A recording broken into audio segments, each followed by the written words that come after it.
Hello everyone and welcome to episode 1 of Redcar Athletic TV.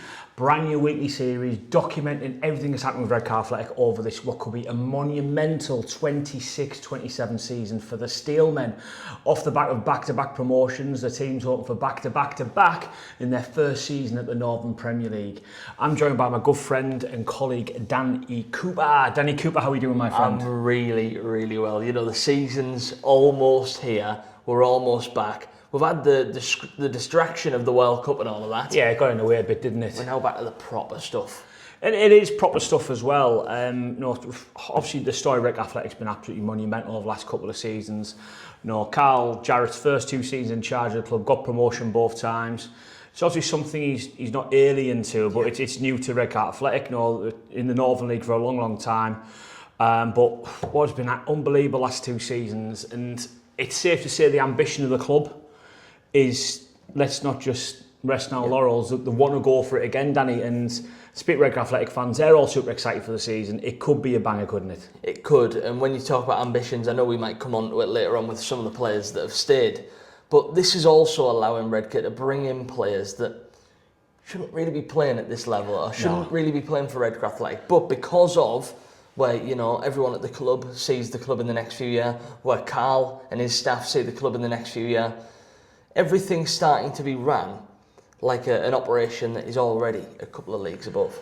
And you know what? It's from our day job at the Reds, I interviewed Carl and Sean, and one of the things that Kev Fry, the chairman, and he was like, we want to act with a football club in regards to the level above where we are at this point, because you've got to plan for the future rather than just looking back at yourself. And I think Redcar are looking very much like a forward-thinking football club. They want to bring more revenue to the club away from just charging fans for everything, what have you.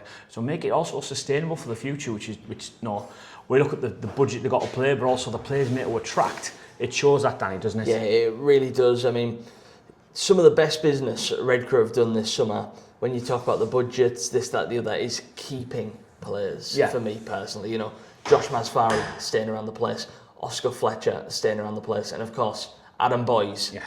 Keeping them 3 on top of all of the other talent that is there. That for me looks like the trio that will be the ones that were already here that'll fire Redcar.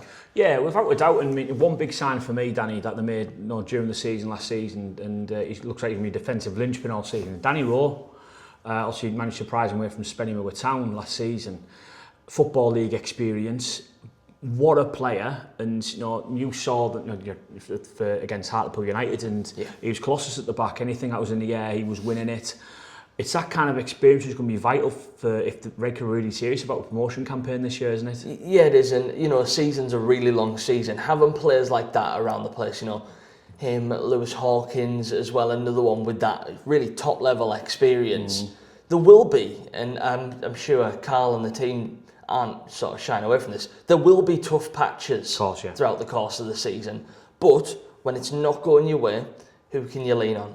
Your Danny Rose, your Lewis Hawkins, they're the players, even, I'm sure we'll come on to Glenn Butterworth in a minute, but they're the players that you turn to when you look at, somebody who just calm it down a little bit, just help the younger lads through as well. Yeah, and there is some young lads in there, and they've signed a few young lads as well. We're going to I'd say that the key signings from the summer, and I'd say a lot of the key signings, Carl got done very early. Let's be honest, Redcar were in a very fortunate position. By March time, they knew what division they were going to be playing the following season, following that amazing win against Matlock Town that we were lucky enough to cover during our day job as well, Danny. But obviously, you mentioned there Glenn Butterworth from Stockton Town, a player that the manager Carl knows very well from his time at Mask United. Vast Northern Premier League experience, a couple of promotion campaigns in Northern Premier League at Stockton Town. Ultimately fell short, but a fantastic football nonetheless, Danny. You need players who are masters of the level, especially first time into the league, and you're battling against your Berries of the world, your Stockton Towns who've been there and done it, made the playoffs, these sort of things. They're the teams who are where Redcar want to be in the league. So bringing players who've been there, done it, it can only really bode well for when you come up against adversity, as mentioned earlier on. Yeah. I think obviously Redcar haven't lost since they lost away at Matlock Town in the league, so they're going to have to get used to a rough patch. And I think players like Glenn you mentioned there, and there's two other experienced at this level that come in. You mentioned one earlier in regards to Lewis Hawkins, but also Connor Smith, who's come from Whitby Town as well. Another player that Carl's familiar with, has played for Carl previously, but again, vast Northern Premier League experience at Whitby. Yeah, and again, another club who've been in and around this division for a long time. So it's not just, you know, you're at this level, you're playing against a lot of the same teams every year. So just by sort of playing against them over and over, you get to know tendencies, which if you're prepping for games, you're not in every day because it's not a professional league. You're not in every day. Making the most of them days with knowing what you're sort of expecting from each team is going to be vital. Yeah, and you say that about not being in every day, but like treating it professionally is something I know the manager in particular is really, really keen on. Your diet's got to be right, you've got to train right, and also, these lads work for a living as well, we get that, but Carl wants to act like a professional outfit in around the football club, but again, players like this coming in, and the three lads coming from Shildon, you've got Andrew Ardelin, who it looks a handful, you've got Kieran Banks and Luke Spalding as well, would probably really fit that profile that the manager likes. But when you talk about existing players, and I noticed a pre-season coming back, one player, and I'm a huge fan of as a footballer, but one that maybe has his eyes on playing at a high level, whether that's with Redcar or moving on in the future, it is Oscar Fletcher. He's come back looking really, really lean. He's worked hard over the summer, Danny, to get into shape. It could be a huge season for Oscar, couldn't it? It could be. It could be a massive season because, this is sort of the level now where you see your National League clubs starting to have a little look, see who's performing really, really well at this level. Then, you've even got League Two clubs like, for example, his brother, Isaac, has just made that big move to Shrewsbury. He'll be looking at that thinking, that's where I want to be playing. How do I get there? Absolutely. And, if you've got a club like Redcar who are matching his ambitions, who's to say it couldn't be with the Steelmen in, 3, 4, 5 year time that Redcar are in League Two? Yeah. Now, I'll tell you what, that would be some game, wouldn't it, Isaac, against his brother? Oh, that'd be unbelievable, mate. Absolutely unbelievable. The thing is, though, people might be watching this now and thinking, but why not? Why can't someone like a Redcar have a football league? Nobody thought that Redcar would be here 2 years ago. Exactly. It's especially how close they were to in December 2024. But we're here now. Just short of 2 years later, about playing Northern Premier League football, and you speak to the fans, Danny, which I do on a regular basis. The guys at Reuters and things like that, they're super excited for this season. And speaking of this season, I don't think you could get a better way to start it in regards to a visiting team than Bury. We talk about the Bury Football Club in regards to we're getting just short of 4,000 people on average through the gate last season, Danny. Like, that's better than quite a few League Two clubs, isn't it? Yeah, it is. I mean, if you look at the National League, that would put Bury about third or fourth in average attendance. Yeah. 2 leagues above where they are now. So that just shows the support, but also that'll get reinvested back into budget. Yeah. So it shows just sort of where the budget levels are now in this division. And, if you look at the table on the face of it, you would say it is Bury's division to lose. But people also said that about last season with Matlock. Yeah, they did. And you look at the budget Matlock had compared to the likes of Redcar. And, Redcar walked to the league last season.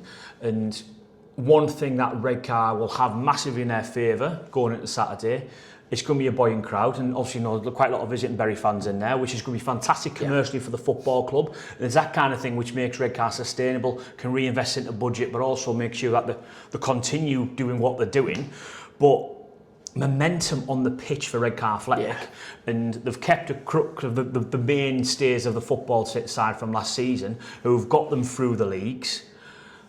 They'll fancy the chances against Bury on Saturday, surely. You have to. You absolutely have to. If you don't back yourself in a league match, then what are you doing? I mean, these are the games that, when the fixtures are brought out, you circle it on the fixture list to say, look, we know it's going to be a big crowd. We know what they're going to do. How do we then approach that? Yeah. That's how Carl and the players will be thinking about. What can we do to ruin what will be one of their big days out? Yeah, which it's absolutely going to be one of Bury's everything. Nice trip to Redcar, good club, good stadium, a club with momentum. all you hear about Redcar Athletic is positive things. They'll be hoping to go there to spoil the party, but also Redcar Athletic, we think, okay, we've got a big club coming here. Yeah. And you look at Redcar's performance pre-season, they had a right mix of clubs who were playing. When they played professional outfits in regards to Hartlepool United, they definitely competed against Pools, definitely competed against Borough under 21s, and obviously felt short. Darlington was a different one. Darlington ran out very convincing winners, but when they played Thornaby, Redcar Town and Morpeth, Redcar looked every bit the better side. It's finding that level, I guess, and they're looking at Darlington, who are now just one division above them. I think Carlos, I can see where the difference is there. He knows what players can step up, what players can't potentially, and he'll build on that to see how that can have a really good Northern Premier League season, won't he? He absolutely will. I mean, a lot of people think pre-season is just, minutes and legs, and as much as it is about, not about the results per se. We've met Carl, you've met him multiple times. He is already thinking in the back of his mind, what if promotion happens? What do we do then? That'll already be in his head. As much as he'll say, we're in the here and now, we're focused on this season.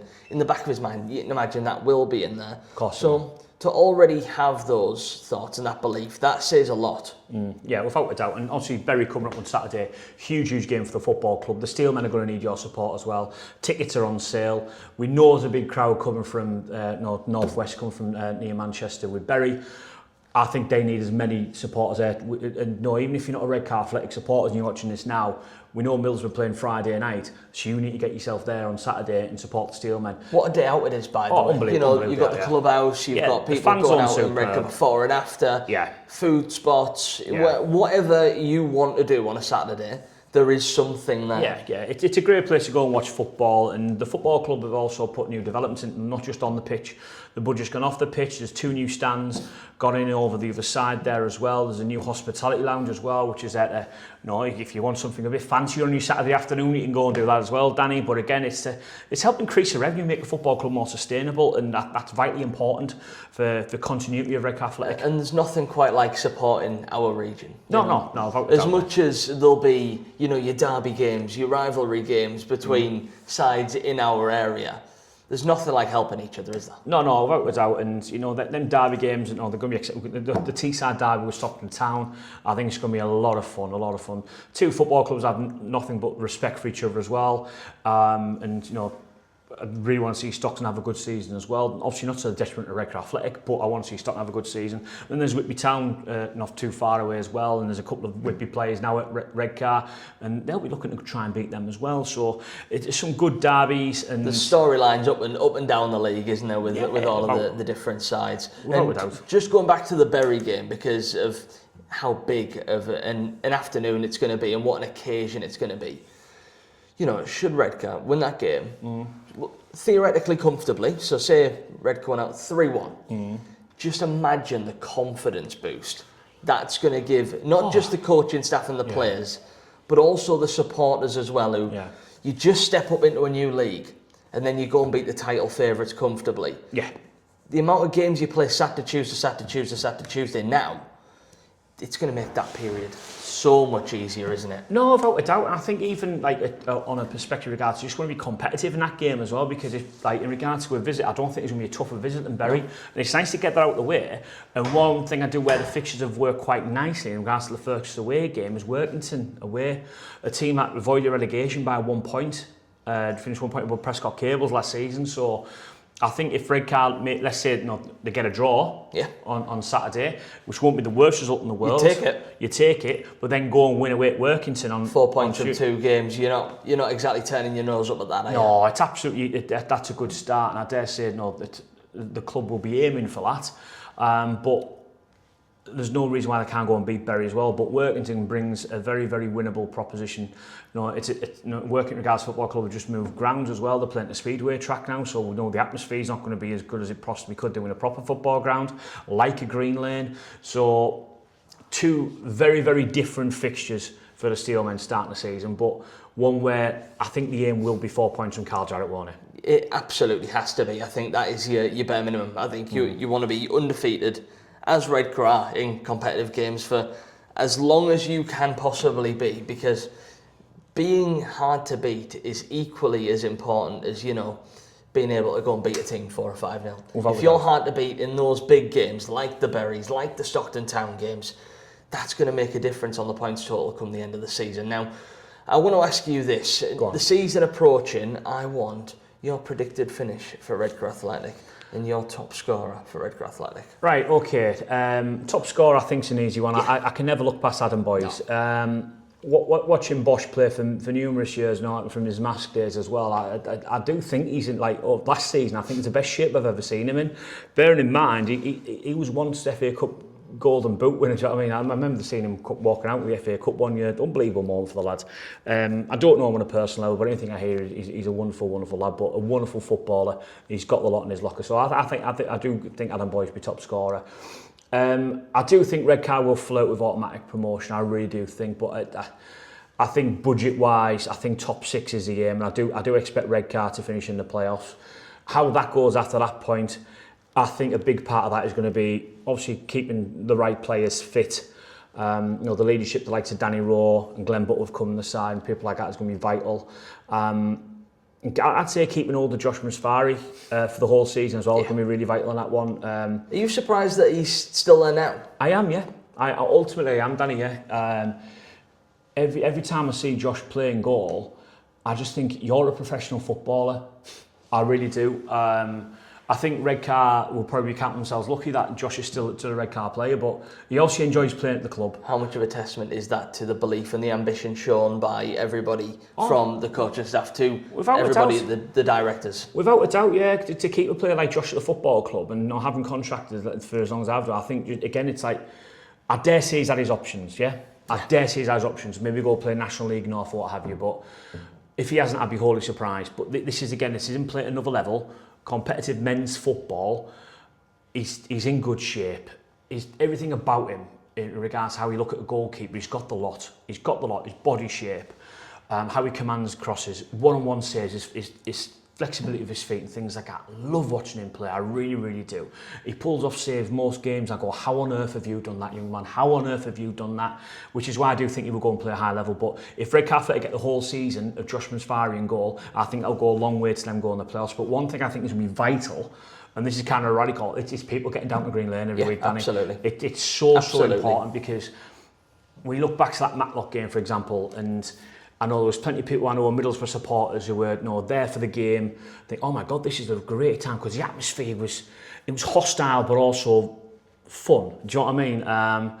And you can see Redcar Athletic players absolutely thrived off that. And the regulars that are at Green Lane week in, week out as well. The guys at Reeters and everyone else that goes down there, they're a good bunch. They're a real good bunch. But that needs adding to. But when it comes to stuff like the playoffs and Redcar get there, a hostile, you want to make it a tough place to go. It has to be a fortress. Yeah. And Redcar Athletic and Green Lane is a tough place to go anyway because of where it's situated. Yeah. When I was a kid playing against Teesside Athletic, I hated playing there because you're exposed to the elements right on the course. So when you go and play there, you're not used to playing so close to the coast.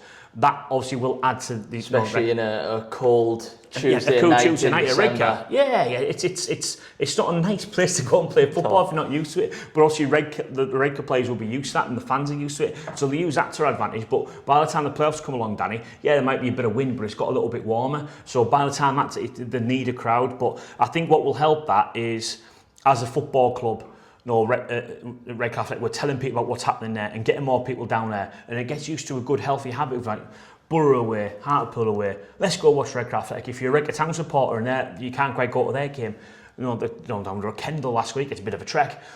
Get yourself to Green Lane and support your team. Same with Mask United supporters, Gisborne Town supporters. I think even though if you have an affiliation to a football club, you've got to go and support your other non-league sides where you can, Danny. Especially, when they're not in the same division as you and you're not exactly competing against them. Yeah. I mean, it would be completely different. It's not like a Stockton Town fan is going to go and support somebody in the same division. You would never expect that. But, like you say, a Redcar Town who are a division or two below, going to support a Redcar Athletic and all the other sides in that area, because when Teesside comes together, it can make quite a force. It really can, and a successful Redcar Athletic means that Teesside football is going to be successful as well, and the rest of the teams can kind of feed off that. You know, the neighbours in Redcar Town have had a great start to the season, and spoke to Mitch off the back of their most recent win. They won 5-0, and they're riding a fantastic wave. But Redcar Athletic for me are at kind of the top of that pyramid of these teams that have done well last season, and if they do well, I think everyone else will feed off that. So it's kind of a call to arms for anyone watching this now, is like, get yourself down to Green Lane if you can, support the team, support the football club, and hopefully by the time it gets to April next season, this football club here is in a fortunate position where they could be hopefully get promoted to the National League North, Danny. And how good would that be? That would be absolutely unfathomable from this point. Yeah. But like I was saying earlier on, being here was unfathomable 2 years ago. So, Yeah. I mean, the thought of Redcar Athletic taking on a Spennymoor, taking on a Darlow in a competitive fixture, Brilliant, in a league fixture nonetheless, Yeah. and then being, you know, one league away from a professional league, it's just, it blows, the mind blows. Yeah, it does. It really, really does. And we're going to be covering it on Redcar Athletic TV all season, Danny. We'll get some regular guests on, we'll get Carl on, get some of the players on, get some fans on, and we'll talk all things Steelmen and what could be a monumental season for Redcar Athletic. I really do hope you've enjoyed this episode. Danny, thanks for joining us. And make sure you like, subscribe, hype the video, anything you can do. This is last call as well. Get yourself a ticket for Saturday against Bury. It's going to be one hell of a day. It'll be great to see the Steelmen bag a win, start the season off. I'm going to be there covering things for our day job at the Reds. But Danny, thanks for joining us. I've been your host, Jimmy Lees. Come on the Steelmen.